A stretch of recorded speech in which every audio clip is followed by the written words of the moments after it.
Justice अतर मिनल्ला के note के मुताबिक जब स्पीकर की तरफ से तहरीक अदम एतमाद के अमल को रोका गया तो उस वक्त सूमोटो दायरा कार को लागू करने की सिफारिश 12 जजेस ने की थी और इसी से उस फैसले को कानूनी हैसियत मिली थी। इस मामले पर अवामी भरोसे को तहफ़्फ़ुज़ देने के लिए फुल कोर्ट तश्कील देना ज़रूरी था, जिसकी मैंने अपने 23 फरवरी के नोट में भी तजवीज़ दी थी।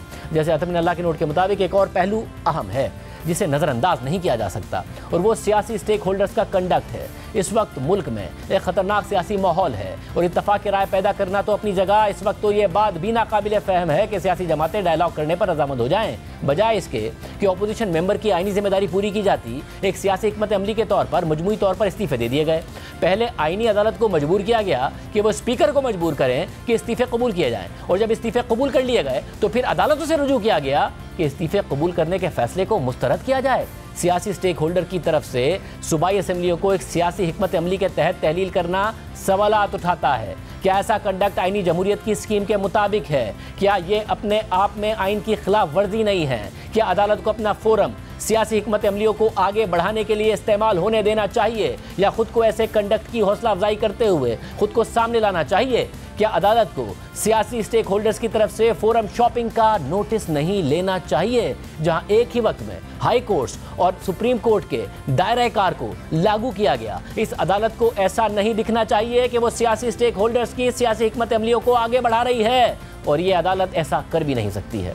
इस तरह अवामी एतमाद इस अदालत की गैर जानिबदारी और आज़ादी पर ख़त्म हो जाएगा। अगर ये अदालत ऐसा तासुर देगी कि वो गैर जमहूरी उसूल और इक़दार की हौसला अफजाई कर रही है, ये अदालत सियासी स्टेक होल्डर्स को अपने तनाज़ात हमारे पास लाने की हौसला अफजाई करके पार्लियामेंट और उन फोरम्स को कमज़ोर करेगी जो आइन के तहत बनाए गए हैं। सियासी स्टेक होल्डर्स की दरख्वास्तों को सुनने से पहले उन्हें अपनी नीयत की ईमानदारी और इखलास को साबित करना होगा। सियासी स्टेक होल्डर्स के कंडक्ट ने एक गैर मामूली सियासी अदम इस्तेहकाम पैदा कर दिया है और ऐसा कंडक्ट अपनाया गया है जो बर्दाश्त, डायलॉग और बहस के जमहूरी इक़दार से खाली है। सियासी स्टेक होल्डर्स का कंडक्ट उन्हें आइन के आर्टिकल 184(3) के दायरा कार को लागू करने का हकदार नहीं बनाता। जैसे अतर मिनल्ला के नोट के मुताबिक ये कलमिया है और सियासी स्टेक होल्डर्स के लिए नाकाबिल तसव्वुर है कि वो अपने सियासी तनाज़ात के हल के लिए अदालत को शामिल करें, जिन्हें हल उन फोरम्स पर होना चाहिए जो इस मकसद के लिए आइन के तहत बनाए गए हैं। और ये भी ख़तरनाक है कि सियासी स्टेक होल्डर्स का कंडक्ट और उनकी सियासी हिकमत अमली मुल्क में सियासी अफरा तफरी और अदम इस्तेहकाम पैदा करेगी, और सियासी इस्तेहकाम मुआशी तरक्की के लिए एक पेशगी शर्त है। सियासी स्टेक होल्डर्स के दरमियान ताकत की जंग इस मुल्क के अवाम की फलाह और उनकी मुआशी सूरत हाल को मजरूह कर रही है। इस मुल्क के लोगों को बहुत बड़े अरसे तक उनके बुनियादी हुकूक से महरूम रखकर तकलीफ में रखा गया है। गैर जमहूरी हुकूमतें जिन्हें इस अदालत ने दुरुस्त करार दिया, उसने पाकिस्तान और इसके लोगों को नाकाबिल तलाफी नुकसान पहुँचाया है। आज पाकिस्तान की 75 साल तारीख के बाद भी इदारे कमज़ोर हैं और मुल्क सियासी और आइनी बहरान के दहाने पर खड़ा है, और वक्त आ गया है कि जो लोग भी जिम्मेदारान हैं वो एक कदम पीछे हटें और अपना अपना जायजा लें। इस अदालत के समेत तमाम इदारों को अपनी अना को एक तरफ रखकर आईनी जिम्मेदारियों को पूरा करने की तरफ बढ़ना होगा।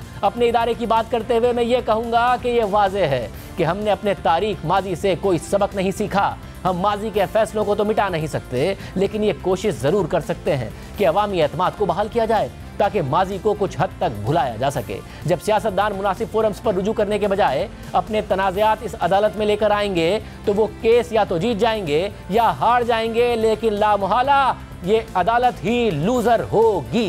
सबसे अहम बात यह है चीफ जस्टिस के साथ ही जजेस उनके कंडक्ट पर सवाल उठा रहे हैं।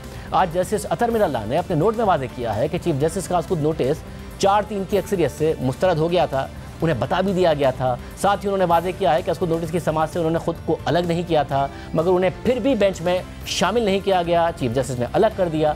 इसी तरह का एतराज़ इब्तिदाई समात में शामिल जज जस्टिस जमाल बंदूखेल ने भी अपने नोट में किया था। उन्होंने लिखा कि 30 मार्च को समात के दौरान जस्टिस अमीनुद्दीन ने अपने आप को बेंच से अलहदा किया। अदालत में मौजूद होते हुए मैं भी अपनी राय देना चाहता था, लेकिन मुअज़्ज़िज़ चीफ जस्टिस और बेंच के दीगर अराकीन खड़े हो गए, इसलिए मैं ऐसा नहीं कर सका। मैं अपने चैम्बर में काफ़ी देर तक रहा, लेकिन समात के हवाले से चीफ जस्टिस की जानिब से कोई मालूमात ही नहीं फराहम की गई।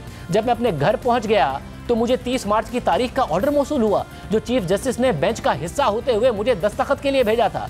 जैसे जमाल बंदूखेल ने अपने खिलाफी नोट में लिखा कि ये ऑर्डर खुली अदालत में डिक्टेट नहीं किया गया था, बल्कि ये मेरी गैर मौजूदगी में सुनाया गया था और इस हवाले से मेरी राय ही नहीं ली गई थी। मुझे ऐसा लगा कि मुझे इस काबिल ही नहीं समझा गया कि मेरा मशवरा लिया जाता। इस मामले की पहली समात से ही मैं चाहता था कि बेंच 1 मार्च के फैसले और अदालत के हुक्म के तनाज़े को पहले हल करे, जिसका फैसला अभी तक सामने ही नहीं आया है और अभी वाले मामले से इसका बहुत गहरा ताल्लुक है। मेरे बार बार कहने के बावजूद इस मामले को कोई अहमियत नहीं दी गई। अटॉर्नी जनरल, वकला बिरादरी और सियासी जमातों के वकला ने भी दरख्वास्त की कि इस मसले को हल किया जाए, लेकिन कोई जवाब ही नहीं दिया गया। इन हालात में मैं नहीं चाहता कि मेरी बेंच में मौजूदगी मेरे दीगर बिरादरान को बेचैन करे, इसलिए मैं बेंच का हिस्सा नहीं बनना चाहता। इसमें कोई शक नहीं कि मौजूदा मामला इंतहाई अहमियत का हामिल है। इससे संगीन आईनी मसाइल जन्म लेते हैं जो तशरीह तलब है और जिसके हल के लिए सुप्रीम कोर्ट के फुल कोर्ट की इज्तिमाई दानिश की ज़रूरत है, जिसके लिए मैं हमेशा मैसर रहूँगा। ये सब कुछ खुद चीफ जस्टिस के साथी जजेस उनके बारे में लिख रहे हैं कि 4-3 का फैसला जारी करने का फैसला होता है, मगर चीफ जस्टिस ऑर्डर जारी करने के बजाय अपनी मर्जी का 5 रुकनी बेंच बना देते हैं।